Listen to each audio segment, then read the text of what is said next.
ঘরের বেটি রোজ রোজ মাছ গোস ছাড়া ভাত ঝুঁকে না, কেন সবজি দিয়ে ভাত ঝুঁকে না?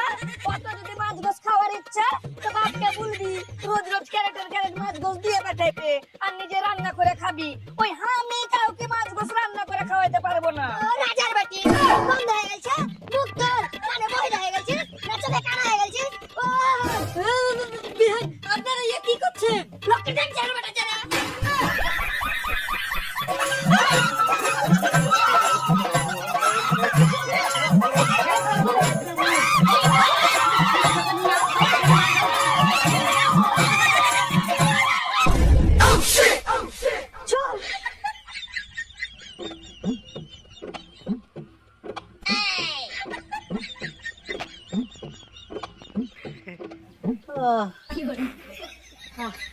এই শালি ফুলবানু কেমন বুঝলে?